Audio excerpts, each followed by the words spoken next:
$14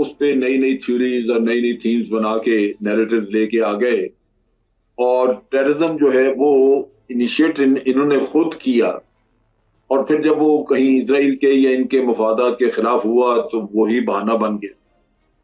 یہ چیزیں چلی رہی تھیں کہ پچھلے جو 20 سال افغانستان کے گزرے اس کے بارے میں بہت عرصہ پہلے سے بعض لوگوں نے, بعض اینالسٹ نے کہنا شروع کر دیا کہ یہ جنگ ختم نہیں کرنا چاہیں گے کیونکہ یہ اب بزنس بن چکا ہے, اور یہ بزنس بن گیا تھا افغانیوں کا بھی. آپ دیکھ لیجئے کہ افغانستان میں بے پناہ کرپشن کی ان لوگوں نے جو بھی الیکٹ ہو کے آتے رہے, اور اس کے علاوہ عام آدمیوں نے بھی, ان کے پارلیمنٹیرینز جو تھے انہوں نے بھی کھایا.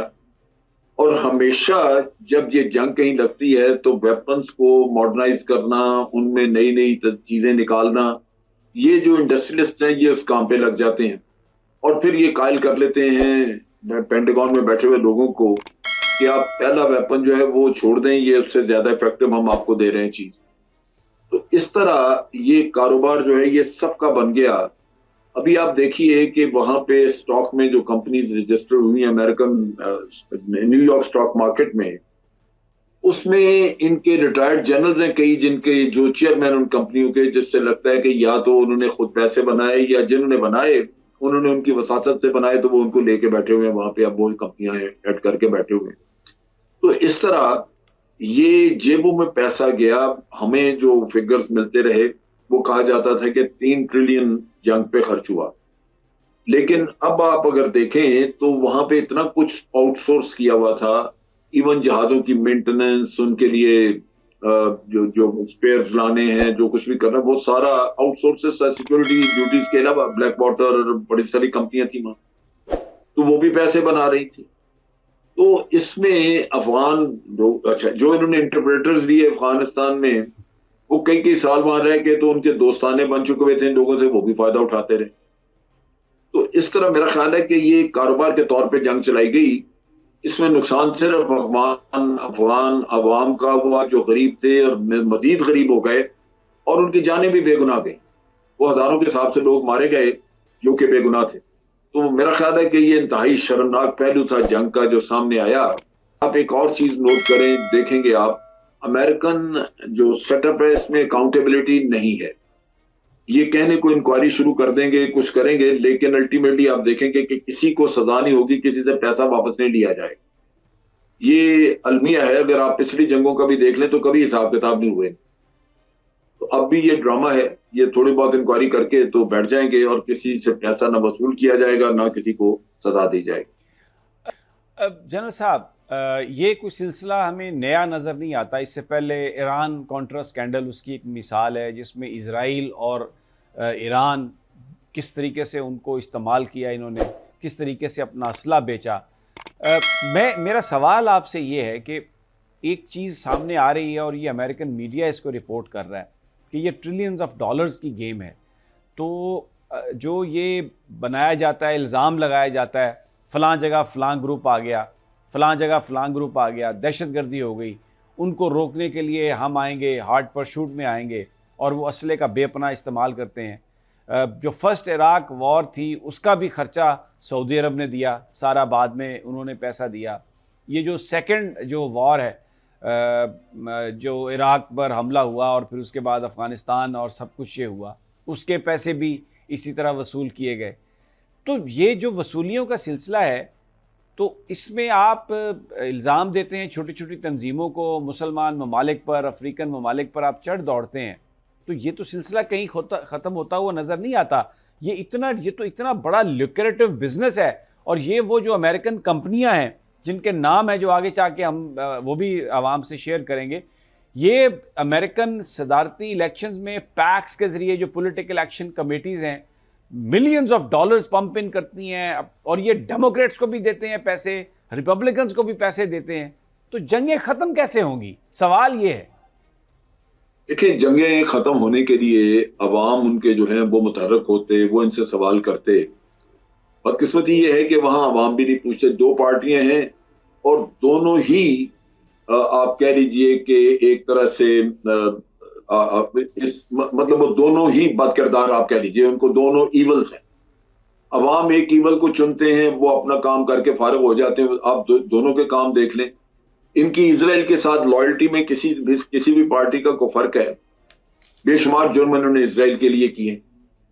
اچھا, اب بڑی سیدھی سی بات ہے, اگر عوام میں شعور ہو یا عوام ان چیزوں کو پرکھنا شروع کریں تو بڑی سیدھی سی بات آپ کے سامنے آئے گی کہ 9/11 کا قصہ جس کے بعد یہ کام شروع ہوا, 9/11 ایک ٹیررزم کا یا جو بھی ہم اسے کہہ لیں واقعہ تھا, ایک ٹیررزم کا واقعہ. چلیے, یہ کسی بھی ملک میں ہوتا تو کیا اس کے پاس حق تھا کہ وہ جا کے کسی اور ملک پہ چڑھ دوڑتا اپنے ہی فیصلے کے تحت؟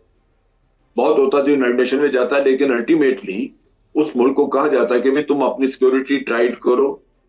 2 سال تک یہاں پہ لوگ ٹریننگ کرتے رہے, تیرا اپنا سسٹم جو ہے وہ رسپونڈ نہیں کرتا رہا, تمہاری انٹیلیجنس فیلئرز ہیں, یہ ہے وہ ہے, تو اپنے لوگوں کو سزائیں دو.